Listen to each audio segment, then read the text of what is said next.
Shabbat Shalom, everyone. Welcome, and it's good to be back. It's always good to be back, as Rabbi Applebaum said.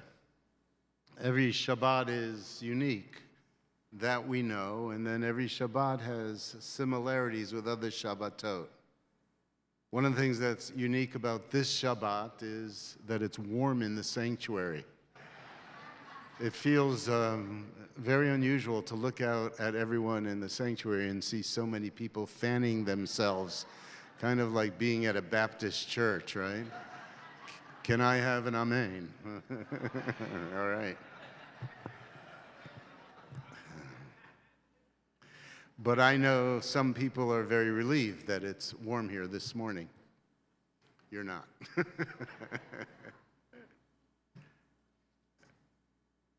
The sermon that I'm about to give, which was evoked by the first word or the second word of this parsha, Dvarim, is a sermon I realize that could be given multiple times during the year. It could be given in the very beginning in Breshit. It could be given with Parshat Ve'era. It could be given in the parsha where Miriam speaks about her brother. It could be given in Parshat Mitzorah. It could be given on Shabbat Shuvah or on the high holidays, because it's a sermon about language and the words that we use and their importance. In fact, it's probably a good reminder to give a sermon such as this regularly. I want to begin with a story, and it's a true story. It comes from an encounter that I had when I was a young rabbi.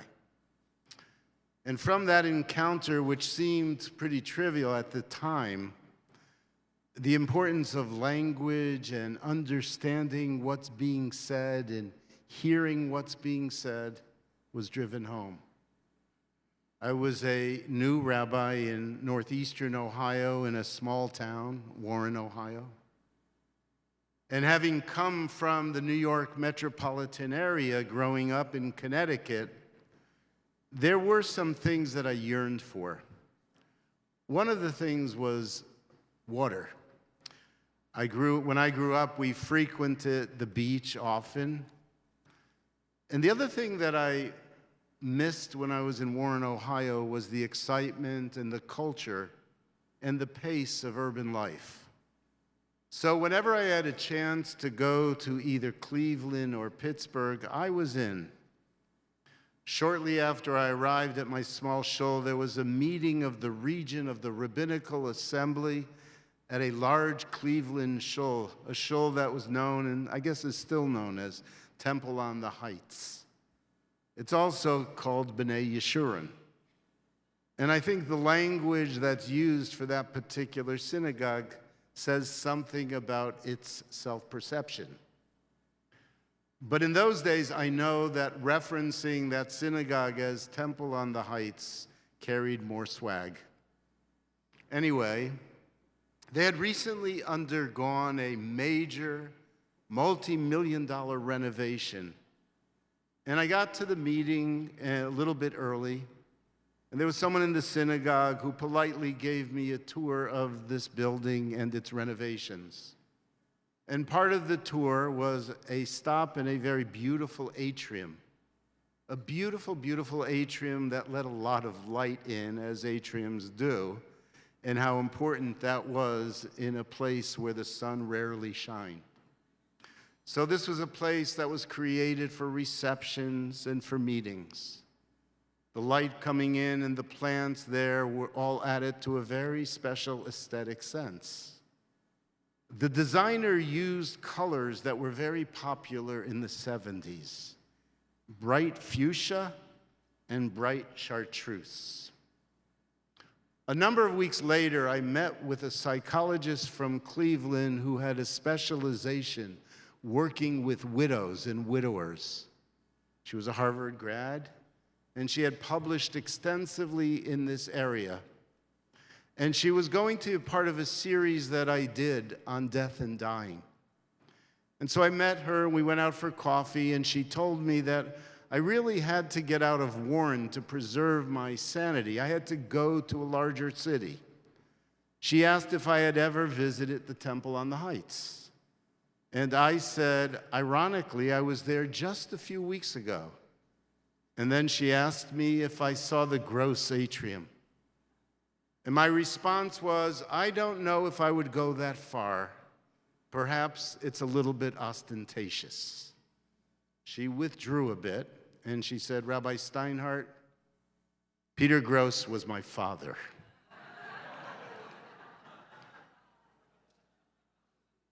So I swallowed hard, profusely apologized, and then this insightful woman said to me, this is a very good lesson for a rabbi. You have to be really careful and clear with the language that you use and how you hear what is being said. So we're starting Parshat Devarim, the opening parsha of the book of Devarim, Deuteronomy. And the book contains multiple speeches given by Moses to the people as they're about to enter into their new land. The language that Moshe uses matters. Words and language, as you know, play a central part in our tradition. For we are not about faith alone. We're also about action. And we're also very much about the Word. And that is why learning plays such a critical role in the life of a Jew, in the life of a Jewish community. Talmud Torah Keneged Kulam, we learn that study of Torah, the study of the language, equals everything. And is why we find pages and pages of commentary, sometimes having to do with a single word or a very short narrative, sometimes having to do with why a letter is written as that letter is written. The traditional Tanakh is published and has been published for at least a century, perhaps 2 centuries or more, is known as Mikraot Gedolot. And the format of the page tells us a lot, and it's really fascinating. For there's a text above, and then there's commentary below and around the text.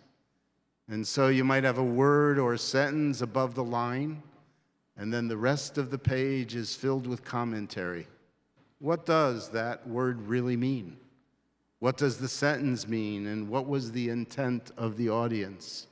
More recently, a Mikraot Gedolot were translated into English, and I have one here. So this is the first page of Torah. And I don't know how well you can see it, but in the middle of the first page, or on the top in Hebrew, it's Breshit bara Elohim et hashamayim, and then it's filled with commentary.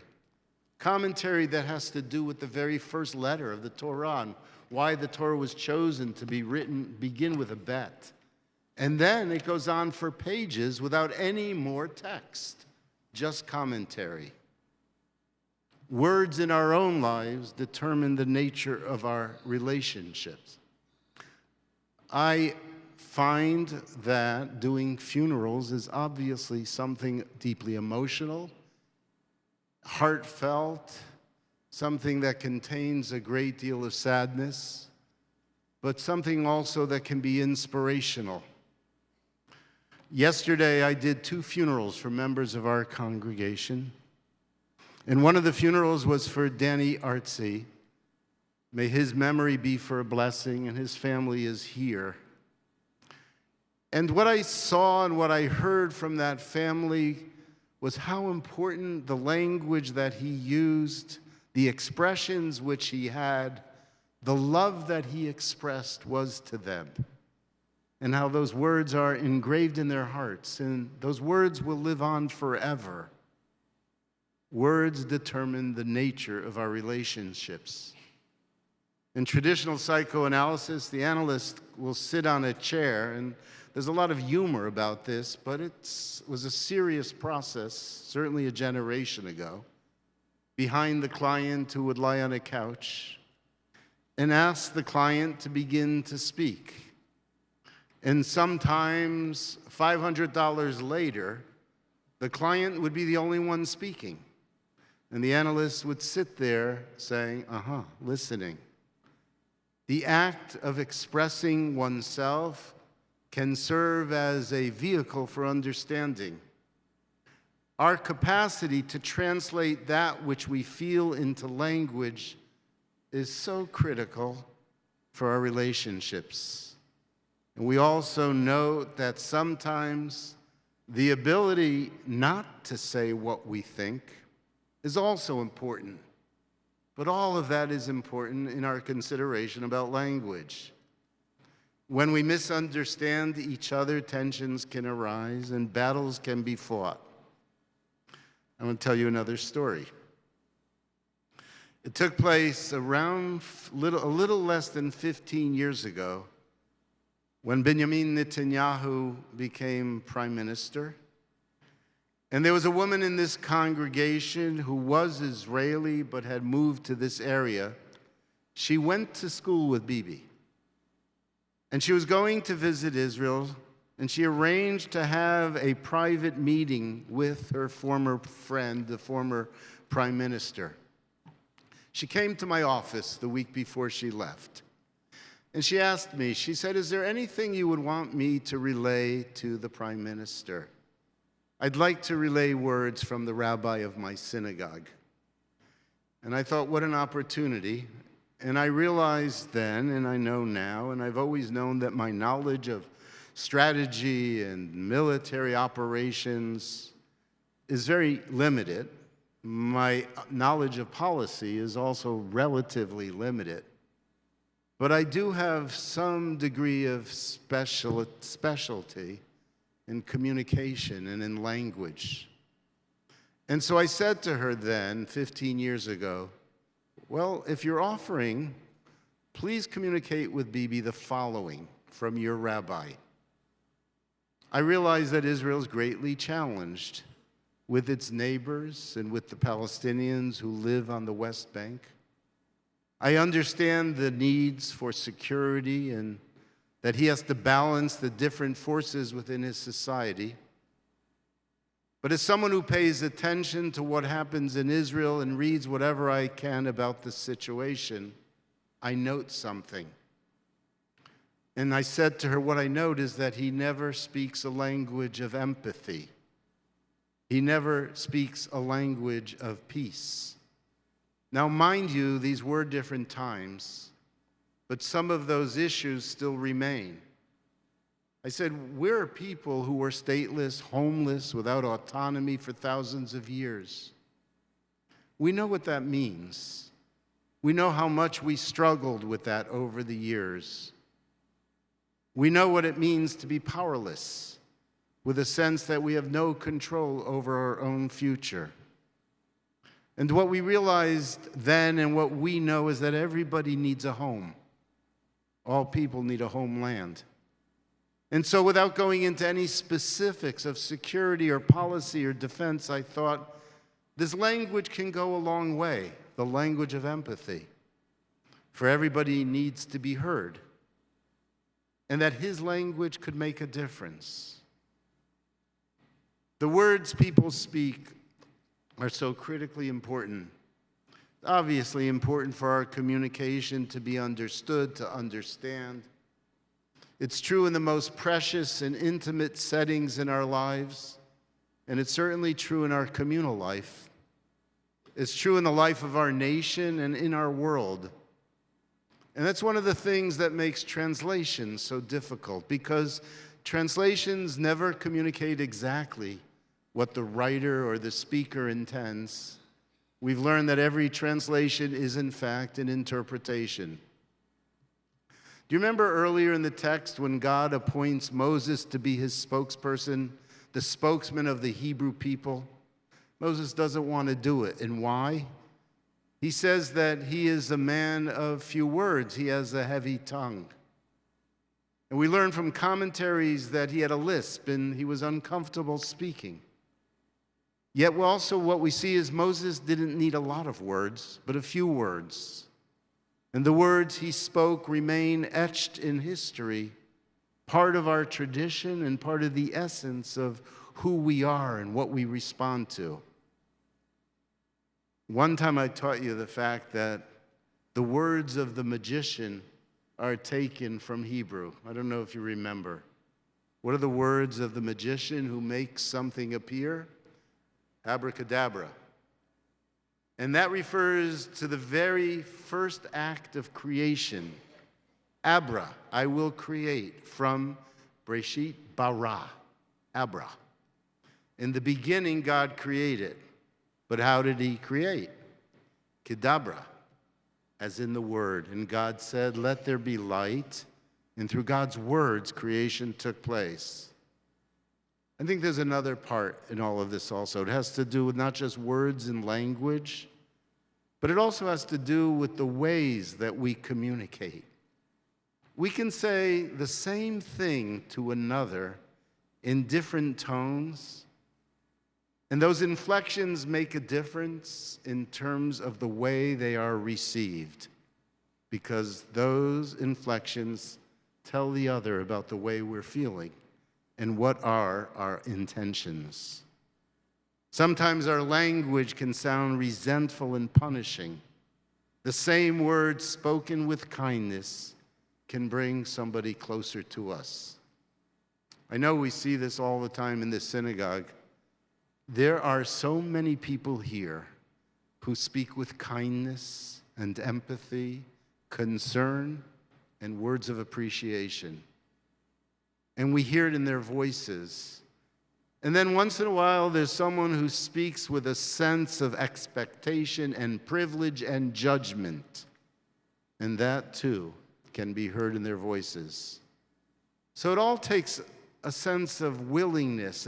It takes intention and attention to what we do. All of us are always capable of doing better. Sometimes I think that as we age, we feel more entitled to say whatever comes into our minds and out of our mouths. And we justify it because we've lived a long time, because we're experienced, because we've seen it all. Or perhaps we've lost that governor, as it were. Maybe the experiences we have garnered should help us create more discretion and care. 42 years later, I am sure that the gross atrium is no longer chartreuse and fuchsia. But I'm sure it is still the gross atrium, named for a man by a family who had nothing but wonderful intention, commitment to synagogue life and to Jewish life and education.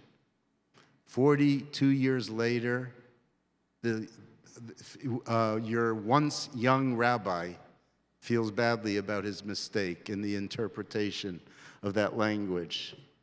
By the way, when I first came here some 14 years later, there was this wonderful man named Mort Gross who sat in the congregation, and I learned that Mort was from Cleveland. And I told him about my mistake, and he said that that was his brother, and he accepts my apology.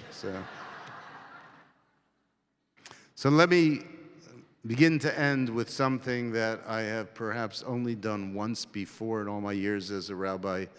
Don't think me a heretic. So I thought about this quote. In the beginning was the Word. You know that quote?